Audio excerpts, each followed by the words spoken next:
बंदिश बैंडिट की कितनी तारीफें मिल रही हैं, कितना प्यार मिल रहा है लोगों का, क्या फोन कॉल्स आए, कुछ बात हुई लोगों से? बहुत प्यारे फोन कॉल्स, और ये मजा ये कि इस सीरीज को सब बिंज वॉच कर रहे हैं, और सब वेट कर रहे थे 4 साल से इसका। और मैं इसकी बहुत बड़ी एडमायरर हूँ बंदिश बैंडिट्स की, और आनंद तिवारी मुझे बहुत बाकमाल डायरेक्टर लगते हैं और हैं। और तो ऐसे ही मैंने उनसे एक बार बात हम लोग कर रहे थे, और इस शो में ये बहुत ही प्यारा सा रोल निकल के आया, और बहुत ही मज़े आए हैं इसको करके। एक अलग लुक है, अलग फील है, और जब एक एक्टर को कुछ बहुत अलग करने को मिलता है, क्योंकि मैंने कभी वेस्टर्न क्लासिकल म्यूजिक नहीं किया है, तो उसके लिए बहुत कुछ सीखना पड़ा, वो नर्वसनेस, वो सब कुछ। लेकिन अब जब हर तरफ से वाया लोगों के, जो मुझे डायरेक्टली नहीं जानते, तो वो कोई भाई के थ्रू, कोई दोस्तों के थ्रू, कोई टीम के थ्रू जब मैसेजेस आते हैं कि प्लीज उनको कन्वे कर दो, बहुत अच्छा लगा। So it feels really nice. So yeah I am very happy with. आपको पता है, अभी हमने आपकी को एक्टर श्रेया चौधरी का इंटरव्यू किया था जी, और उससे बात किया, तो उसने आधा इंटरव्यू दिव्या दत्ता के बारे में दिया। बोले मैंने नंदिनी से बहुत कुछ सीखा, दिव्या दत्ता जी से बहुत कुछ सीखा। ये कैसे कर पाते हैं आप? वो बहुत प्यारी लड़की है श्रेया, बहुत ही कमाल की एक्टर है, और वेरी गुड नेचर्ड ह्यूमन बीइंग।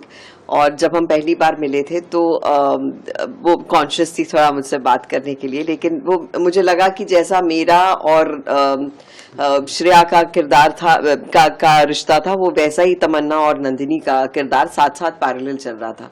तो एक तरह से अच्छा हुआ, but I am very fond of her, और मुझे लगता है उसने बहुत सुंदर काम किया है शो में। आपको याद है, आप अपने पिछले इंटरव्यू में एक किस्सा बताते हो, जब आप बच्चन साहब के सामने कांप रहे थे, कॉन्शियस हो रहे थे, तो बच्चन साहब ने बुला के आपको शेकन किया था जी, सेम आपने श्रेया के साथ किया, ऐसा उसने बोला। So sweet. बोला मैं बहुत बहुत नर्वस थी दिव्या जी के साथ काम करने के लिए, मगर उन्होंने मुझे बुलाया, इधर आओ, क्या प्रॉब्लम है, ऐसा किया था, ऐसा कुछ हुआ था? मैंने उसको कहा था कि तुम मुझसे कम बात क्यों करती हो। तो आई थिंक कुछ चाहिए होता है वो आइस ब्रेक करने के लिए, क्योंकि कोई भी होता है, थोड़ा वक्त लगता है एक दूसरे को जानने को, और शायद वो आपका काम देख चुके होते हैं, और तो वो एक अलग प्री कंसीव्ड नोशन होता है।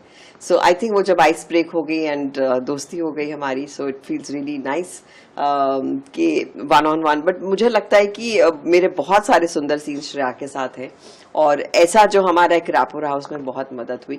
बट एक बात आपका जवाब देने के लिए जरूर कहूंगी कि जब चढ़ रहे होते हो ऊपर, और उस रास्ते में जो जो आपका हाथ थामता है, वो हमेशा आपके दिल में रहते हैं। आपकी बिगिनिंग्स में, आपकी शुरुआत में जो आपकी मदद करता है, तो वो हमेशा बहुत मायने रखता है, और मुझे लगता है वो आपको किसी ना किसी तरह से रिटर्न जरूर करते रहे।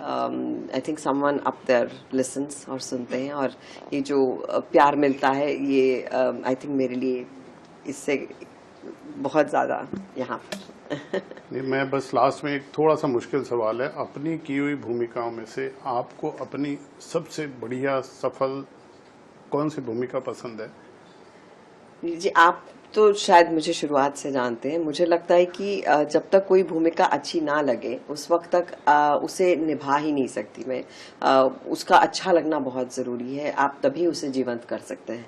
लेकिन कौन सी भूमिका सबसे ज़्यादा अच्छी लगी, मेरे ख्याल से मुझसे ज़्यादा ऑडियंस बताती है। और मुझे लगता है कि चाहे वो वीर ज़ारा के 20 साल हुए हों, या फिर मेरी पर्सनल फेवरेट दिल्ली 6 भी रही है, और भाग मिल्खा रही है, अभी मुझे शर्मा जी की बेटी, एंड ऑफ कोर्स बंदिश। आई थिंक ये बड़े मुश्किल रोल्स थे, और इनके लिए बहुत बहुत प्यार मिला।